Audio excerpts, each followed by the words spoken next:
The games Observation and Deliver Us the Moon have much in common. Their lone astronaut protagonists, their twisty, debilitated space stations, their crews missing after a disaster, their environmental storytelling, their AI orb companions. Well, the similarities really go on and on.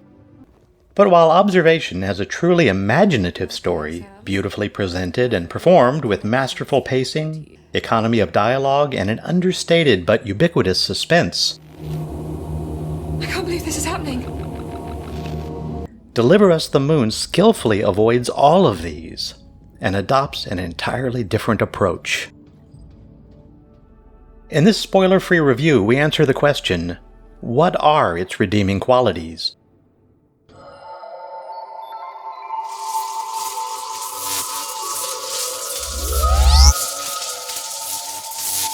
In Deliver Us the Moon's setting, the Earth has been demolished by something resources, and then a preachy bit about something else.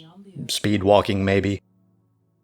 But suffice it to say that we, terra-bound lost souls, are desperate for energy to thrive, now solely sourced from an element found in abundance on the Moon. The generated energy is beamed back to Earth over an MPT, or Microwave Power Transmission Network. Tragically, one day the entire MPT network suddenly went dark and silent, throwing the Earth into chaos.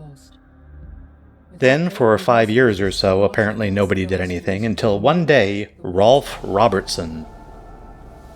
You play as said protagonist Rolf, a man whose backstory is not initially explained, and as the game begins, he's preparing to pilot a rocket to a nearby space station where he will start his investigation into the failure of the MPT network and hopefully get it all restarted. And it's here where I have my first issue with the game.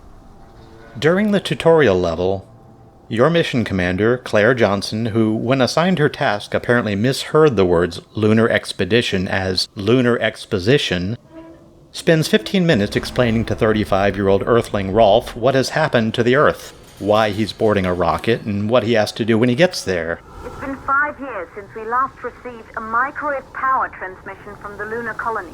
At first, no one believed it would be possible to transmit energy from the Moon back to Earth, but the WSA proved the skeptics wrong. Just like you will, when you get the MPT back online.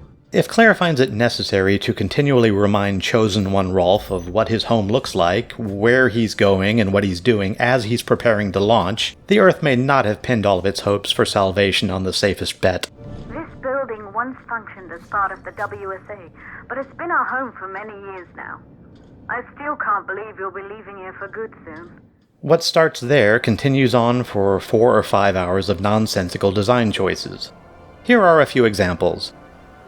Critical gauges reminding Rolf of his remaining air by displaying it clearly on his back between his shoulder blades. Power transformers designed by Earth's top engineers that can only be serviced by weightlessly floating between dangerously arcing unshielded cables. Monorail locks seemingly designed by the Umbrella Corporation. A reactor control room that inexplicably opens its blast doors when you enable the reactor, forcing all engineers on duty to run behind the rotating shielding or die horribly of lethal radiation poisoning. At this point in the review, I typically touch on the narrative structure, cautiously provided to not spoil the experience. I'll let the game do that itself. But suffice it to say that the game's ending is easily predictable after the first hour, if not outright spelled out for you. All the way through to the end, I was waiting for a surprise betrayal or a stunning plot twist to relieve me. None ever materialized, and the story ended with no feeling of accomplishment or resolution. Along the way, there is a collection of audio logs and holographic recordings to collect, each providing some minutiae surrounding the loss of the MPT system. Now get ready, because we're going. I'm not leaving, Will. Not like this. Now let's get to the really disappointing part. The design itself, and how it compares to its competition. In a prior review, we described Observation as a combination of 2001: A Space Odyssey, Gravity, and Contact. By the same scheme, Deliver Us the Moon is Gravity plus Groundhog Day. Gravity for the same reasons as Observation, but why Groundhog Day? Because if you mess up one of its shoehorned gaming sections,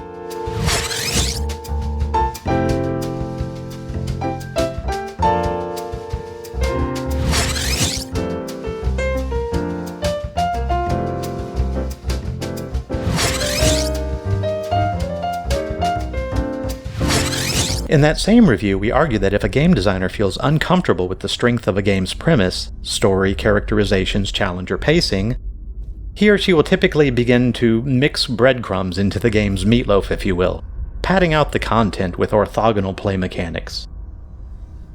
So, what does Deliver Us the Moon do? It's trippin' tropes of the 90s. An extreme and outrageous collection of the decade's greatest video game design concepts.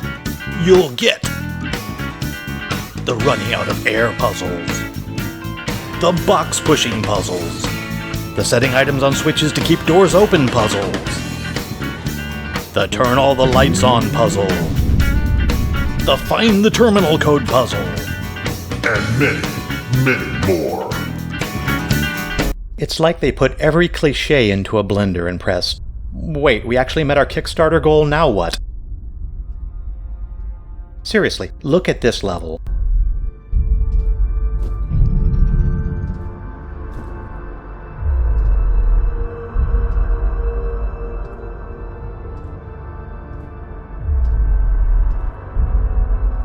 This is what you get when you let Bowser do the feng shui on your work environment.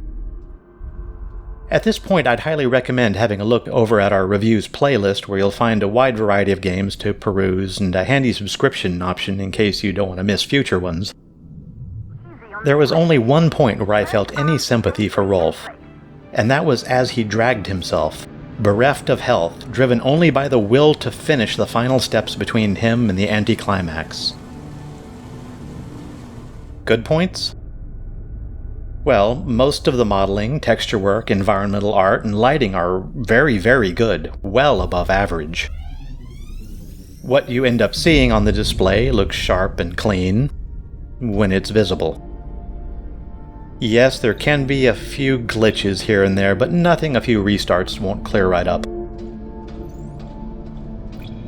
So, if you want a game with a strong lead, fascinating premise, and one that delivers the pure joy of exploration and puzzle solving, play Observation.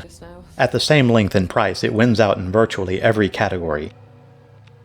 Now, obviously I could have just told you all of this at the beginning, but then the remainder of the review would be just 8 minutes of me flipping off a screenshot of the game, the developer's website, and probably the moon just for signing up to be in this. Seriously, if this is Earth at its best, go Global Dust Bowl. Deliver Us the Moon was developed by Kaioken Interactive and is currently available for PC and consoles for around $25. It's also available on Game Pass for free, and that is where I recommend you play it. Game Pass Ultimate is a fantastic value at $15 a month for a huge variety of both Xbox and PC games. You can't beat it. So that's our review of Deliver Us the Moon. If you've played it, what was your experience? Please leave a comment below and let us know. Also, feel free to add any questions or suggestions. And if you enjoyed this video, please consider liking it and subscribing. It would be greatly appreciated and really helps a lot. Thanks for watching.